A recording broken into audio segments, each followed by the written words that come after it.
Assalamualaikum. Waalaikumsalam. Bu. Selamat siang semuanya. Iya, Bu. Bagaimana kabarnya hari ini? Baik, Bu. Alhamdulillah, semoga Anda selalu di dalam kondisi sehat walafiat agar bisa mengikuti pembelajaran selalu dan dapat menuntut ilmu setiap saat. Baik, sebelum Ibu memulai pembelajaran, silakan rapikan mejanya dan simpan hal-hal yang akan mengganggu pembelajaran Anda pada siang hari ini. Baik, Bu. Baik, sebelum Ibu memulai, Ibu akan absen terlebih dahulu. Siapa yang tidak hadir pada hari ini? Bisa, Bu. Bisa, apakah Alfa sakit atau Alfa. bisa. Baik, sebelum Ibu memulai pembelajaran, kita bersama-sama membaca Bismillah terlebih dahulu. Bismillahirrahmanirrahim. Terima kasih Anda. Sebelumnya kita sudah mempelajari tentang siapa yang masih ingat? Baik, sebelumnya kita telah mempelajari tentang hias. Pada hari ini kita akan mempelajari tentang konsep ijtihad dan bermazhab. Oke, pada sebelumnya kita telah mempelajari tentang hias. Bagaimana yang kita ketahui bahwasanya Islam telah berkembang dari masa Rasulullah sampai kepada masa yang sekarang ini. Di dalam perkembangan Islam tersebut tentu ada permasalahan-permasalahan yang dihadapi oleh Islam. Dalam menghadapi tersebut ada Al-Quran dan As-Sunnah serta qiyas yang menjadi sumber hukum untuk pemecahan masalah tersebut.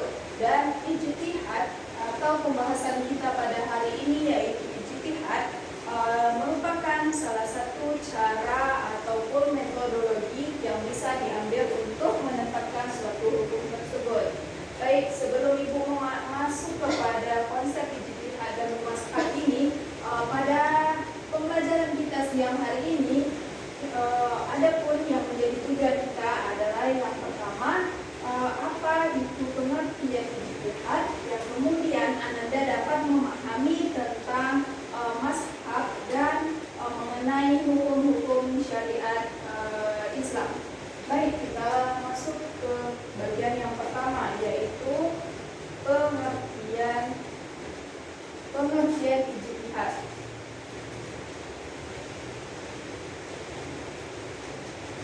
Oke, kita lihat menurut pengertian ijtihad secara bahasa. Pengertian ijtihad secara bahasa yang dimaksud di sini adalah bahasa Arab, yaitu yang diambil dari kata jahadu yang berarti kesungguhan ataupun sepenuh hati.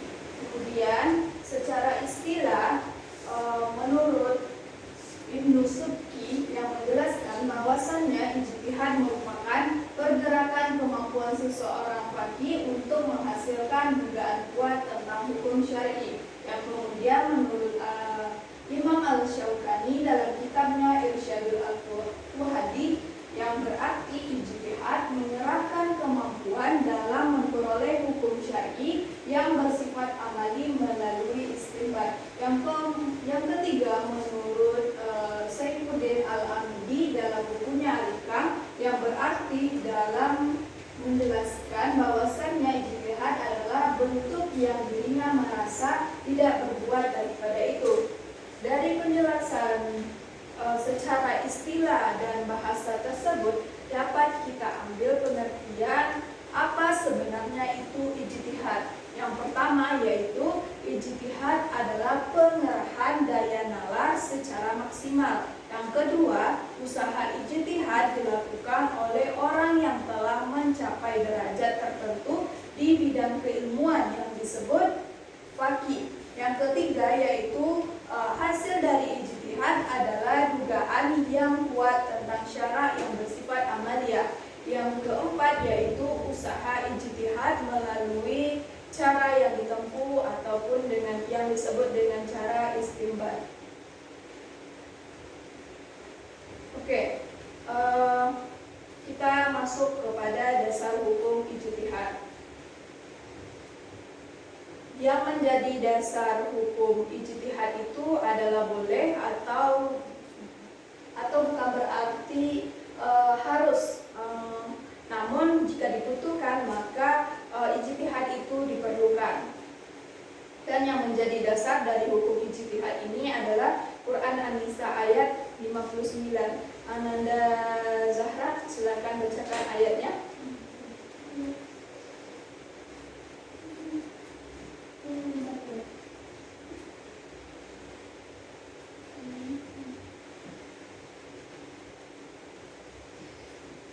Pak Ananda?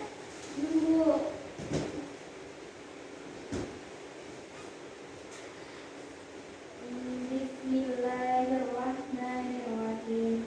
Ya ayyuhalladzina amanu atii'ullaha wa atii'ur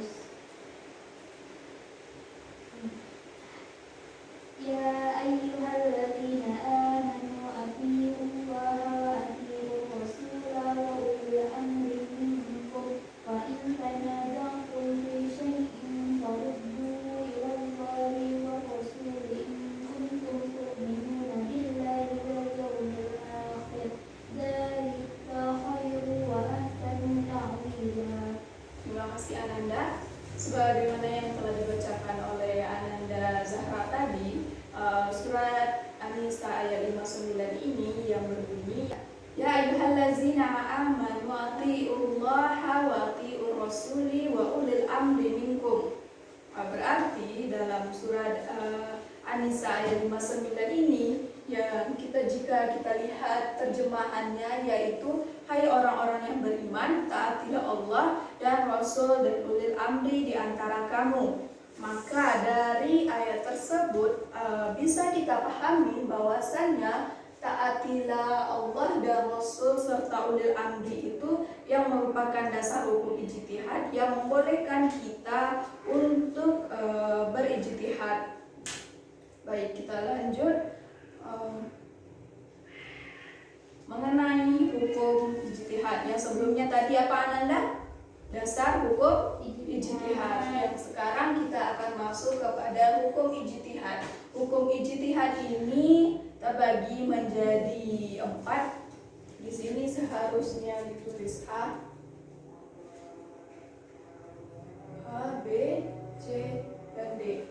Baik, kita masuk kepada hukum ijtihad yang pertama yaitu fardu ain. Fardu ain apakah Anda tahu apa itu? Ya, apa? Wajib untuk semua orang, Bu. Ya, fardu ain berarti wajib untuk semua orang. Di sini makna dari hukum ijtihad fardu ain itu adalah untuk menjawab permasalahan yang belum ada hukumnya. Jadi jika suatu permasalahan di dalam hukum Islam itu belum ada hukumnya, maka kita wajib untuk berijtihad. Kemudian fardu kifayah. Jika fardu kifayah ini maksudnya adalah jika permasalahan yang diajukan kepada seseorang yang faqih dalam artian yang telah mujtahid, maka dan dikhawatirkan akan habis waktunya, maka itu menjadi fardu kifayah. Yang ketiga yaitu sunnah. Jika ijtihad terhadap permasalahan baru dan baik ditanya ataupun tidak, maksudnya adalah belum ada permasalahan tersebut ataupun permasalahan tersebut harus diselesaikan secepat mungkin dan permasalahan tersebut, dan kemudian hukumnya haram jika bertentangan dengan yang telah ditetapkan di dalam Al-Quran. Selanjutnya kita akan masuk kepada syarat-syarat dari menjadi mujtahid. Ananda ibu semua tahu apa itu mujtahid? Mujtahid adalah orang yang melakukan ijtihad. Jadi mujtahid ini adalah orang yang melakukan ijtihad. Jadi jika Ananda ingin menjadi seorang mujtahid, maka ada beberapa syarat yang harus Ananda penuhi. Di antara syaratnya ada 6 syarat. Yang pertama yaitu Islam. Ananda semua di sini Islam bukan? Ya, kalau Ananda Islam maka Ananda telah memenuhi syarat pertama dari mujtahid yaitu Islam. Yang kedua balik dan berakal. Balik dan berakal ini berarti Ananda sudah tahu ataupun Ananda tahu membedakan antara yang benar dan mana yang tidak baik. Yang kedua yaitu mengetahui dalil nakliyah dan kehujahannya. Maksud dalil nakliyah ini adalah Ananda mengetahui apa itu ayat-ayat dari Al-Quran. Kemudian menguasai nansakh dan mansukh. Maksudnya Ananda Ananda dapat membedakan antara mana yang nansakh dan maupun yang mansukh.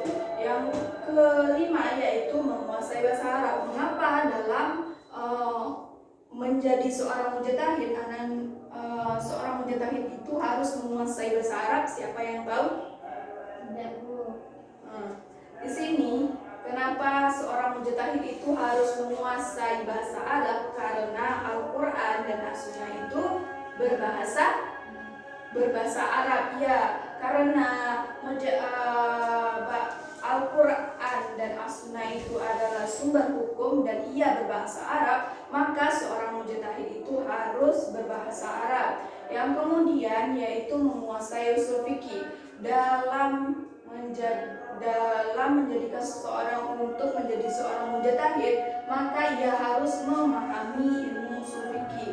Karena jika ia tidak memahami ilmu usul fikih, maka ia tidak dapat memutuskan suatu perkara yang bersifat hukum. Dan selanjutnya, jika Anda semua telah memenuhi syarat-syarat dari mujtahid tadi, maka ada beberapa tingkatannya. Yang pertama yaitu mujtahid mutlak. Mujtahid mutlak ini adalah pengetahuan lengkap untuk beristinbat dalam Al-Quran dan Al-Hadis menggunakan kaidah mereka sendiri. Maksud dari istinbat ini adalah yaitu dapat memutuskan sesuatu dari dalil Al-Quran dan Hadis dengan menggunakan kaidah mereka sendiri dan yang diakui oleh orang alim. Dan yang menjadi mujtahid mutlak ini bagi umat Islam yaitu dan telah diakui oleh umat Islam terdiri dari 4 imam mazhab, yaitu siapa yang tahu 4 imam mazhab tersebut? Saya, Bu. Silakan Ananda. Yang pertama Imam Hanafi, Ya. Imam Syafi'i, Betul. Imam Malik, dan Imam Malik bin Hambal. Ya, Malik. Yang pertama yaitu Imam Hanafi, Malik, Imam Syafi'i dan Imam Hambal. Yang kedua, tingkatan dari mujtahid ini adalah mujtahid muntasib. Kriterianya hampir sama dengan mujtahid mutlak, namun yang menjadi pembedanya adalah ia tidak menciptakan kaidah sendiri, tetapi mengikuti 4 imam mazhab tadi. Ya, berarti ia tidak dapat menciptakan kaidahnya sendiri, namun tetap mengikuti dari imam mazhab tadi. Yang tingkatan yang ketiga yaitu mujtahid fil mazhab. Mujtahid fil mazhab ini merupakan mujtahid yang terikat oleh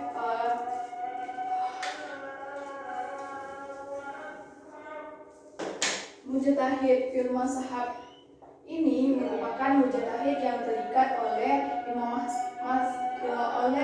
imam mazhabnya. Berarti dalam ia melakukan ijtihad tersebut, ia diberi kebebasan terhadap apa yang ijtihad yang akan dilakukannya, namun tetap di dalam 4 kategori ataupun tetap dalam metode dari 4 imam mazhab tadi.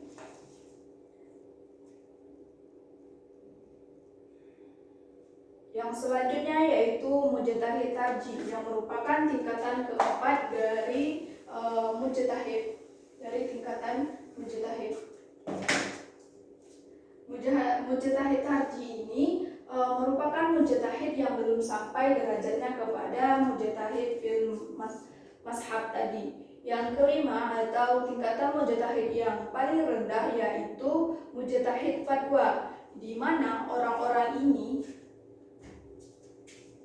para mujtahid ini orang yang hafal dan paham terhadap kaidah Imam mazhab, namun masih lemah dalam menetapkan keputusan berdasarkan dalil. Yang selanjutnya kita akan membahas mengenai menganalisis konsep dari mazhab.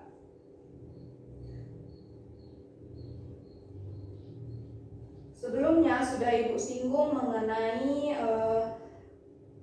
konsep mazhab, atau Ibu sudah singgung siapa saja tadi 4 imam mazhab tadi. Sebelum kita masuk ke 4 imam mazhab tadi, Ibu akan menjelaskan terlebih dahulu apa itu pengertian dari mazhab. Secara bahasa, mazhab berarti pendapat, kelompok ataupun aliran yang bermula dari pemikiran. Kemudian jika dilihat secara istilah, mazhab adalah seseorang imam dalam memahami suatu hukum fikih. Mazhab ini muncul karena terdapat perbedaan dalam menentukan dalil Al-Quran yang masih bersifat nas ataupun yang tidak tahu mengenai ayat Al-Quran tersebut. Kita lihat dalam hukum fikih atau hukum fikih terdapat 4 imam mazhab yang besar dan diakui menjadi tempat kita dalam menentukan suatu perkara. Di antara 4 imam mazhab tadi yang telah disebutkan oleh teman Ananda tadi, yang pertama yaitu Imam Hanafi, yang kedua Imam Maliki, yang ketiga Syafi'i dan Hambali. Di Indonesia sendiri, imam mazhab yang terkenal ataupun yang dipakai adalah imam mazhab dari Syafi'i. Selanjutnya, dasar hukum bermazhab. Mengapa kita harus melakukan mazhab itu? Karena jika kita tidak bermazhab, maka dalam menjalankan agama Islam itu kita akan tidak ada aturan ataupun tidak mengetahui suatu perkara. Maka kita dianjurkan untuk bermazhab. Dan bermazhab ini penting bagi seorang muslim karena dengan bermazhab merupakan metode untuk mengetahui suatu hukum ataupun peristiwa yang dihadapi dengan merujuknya pada fikih mazhab. Oleh karena itu, dari 4 imam tadi, maka kita wajib untuk mengikuti dan menghormatinya. Selanjutnya kita akan masuk kepada klasifikasi dari mazhab. Klasifikasi dari mazhab ini ada 3 poin penting. Yang pertama yaitu taklid, yang kedua ittiba, yang ketiga adalah talfiq. Baik, kita masuk kepada yang pertama yaitu taklid. Kita lihat secara bahasa, taklid ini merupakan atau dapat diartikan sebagai meniru, menyerahkan, menghiasi, dan menyimpangkan. Dan secara istilah dapat diartikan mengikuti pendapat orang lain tanpa mengetahui sumber alasan lain. Berarti jika Ananda bertaklid, berarti Ananda mengikuti pendapat orang lain tersebut tanpa mengetahui sumber alasan tersebut, atau dalam artian Ananda hanya ikut-ikutan saja. Kemudian kita lihat apa yang menjadi syarat-syarat kita untuk bertaklid, dibagi menjadi 2. Yang pertama yaitu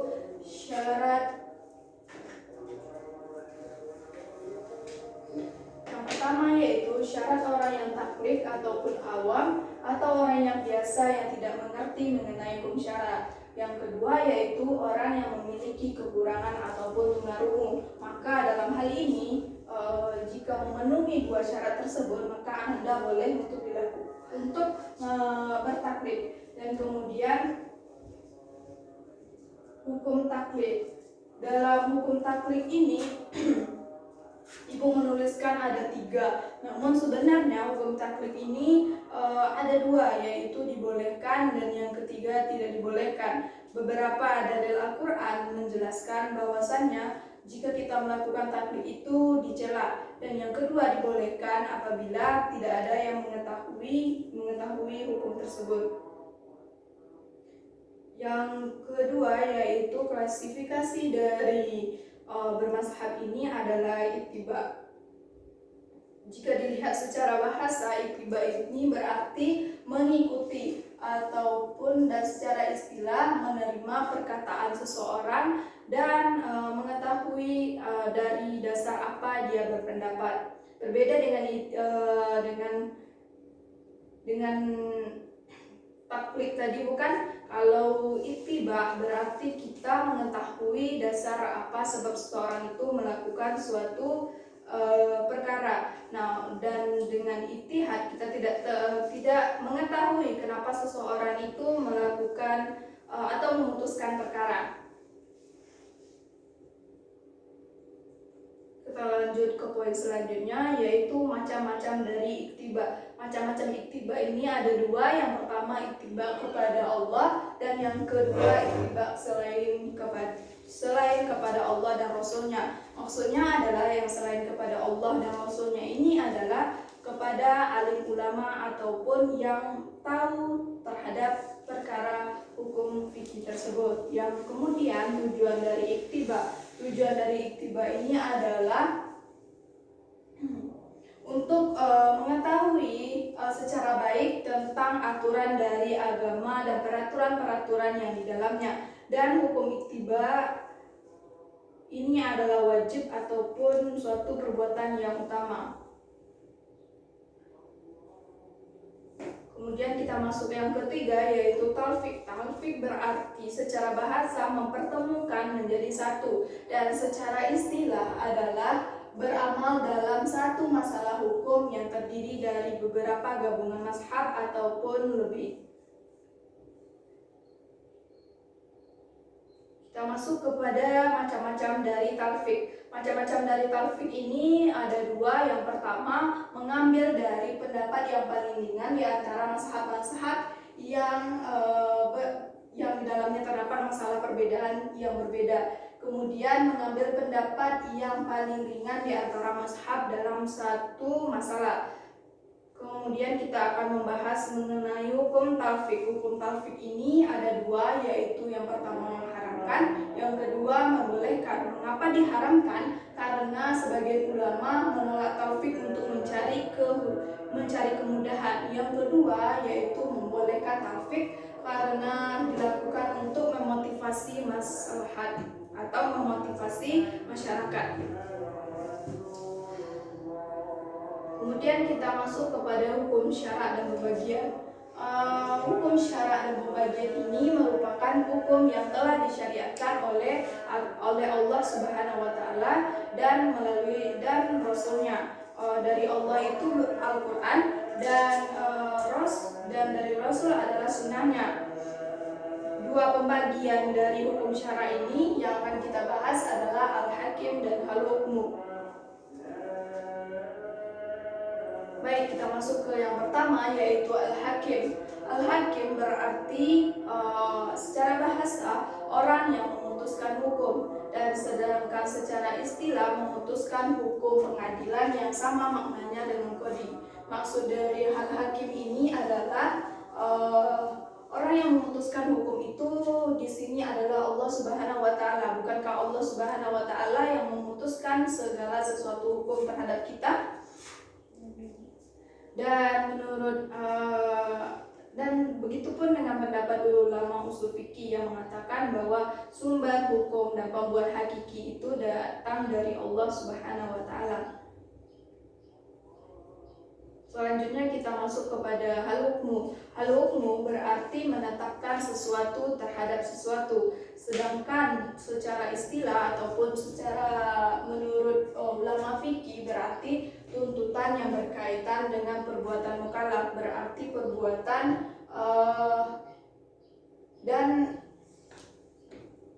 perbuatan orang mukallaf, dan yang mengandung yang bersifat adanya larangan ataupun adanya sebab-sebab yang menghalangi sesuatu itu.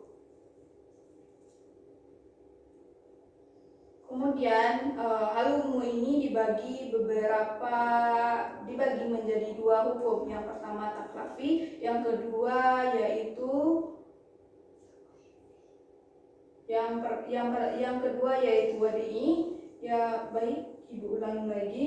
Yang pembagian dari hak umum itu adalah taklifi. Taklifi berarti mengandung tuntutan yang mengerjakan tuntutan yang pasti, yang tidak pasti, ataupun yang meninggalkan larangan yang memilih ataupun untuk mengerjakan perkara tersebut. Menurut jumhur ulama ada 5 hukum taklifi tersebut. Yang pertama wajib, yang kedua sunnah, yang ketiga haram, yang keempat makruh, yang keempat mubah. Contoh dari yang wajib ini adalah sholat. Sholat merupakan perkara yang wajib yang harus dilakukan oleh seseorang yang telah menganut agama Islam dalam artian seorang muslim. Yang kemudian sunnah. Sunnah ini contohnya yaitu puasa Senin Kamis.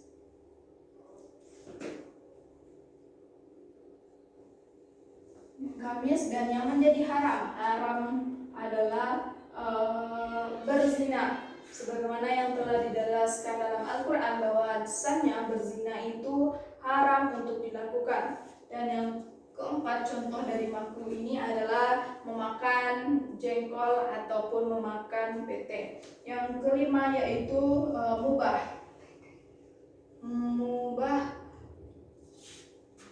Siapa yang tahu apa contoh mubah? Meminang, Bu. Ya, meminang juga termasuk kepada contoh dari mubah. Selanjutnya kita masuk kepada hukum wad'i, yang berarti hukum yang menjadikan sesuatu yang menjadi sebab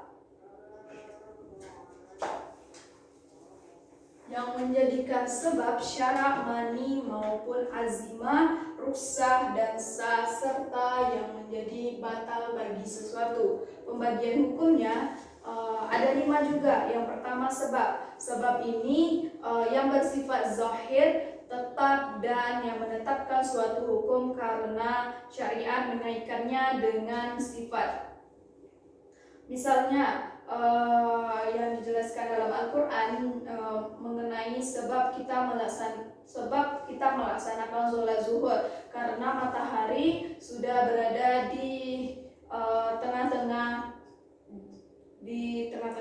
Yang kedua, syarat adalah sesuatu yang harus dipenuhi dulu sebelum suatu perbuatan dilakukan. Sebagaimana yang Ibu katakan tadi bahwasanya syarat untuk menjadi seorang mujtahid itu ada beberapa syaratnya, dan begitu pun maksud syarat dari hukum wad'i di sini. Yang kemudian yaitu mani'. Mani' adalah sifat zahir yang pasti yang menghalangi tetapnya hukum. Yang keempat yaitu azimah dan ruksa, yang berarti yang perbuatan mukallaf tanpa adanya uzur. Dan ruksha berarti hukum yang berkaitan dengan suatu perbuatan karena adanya uzur.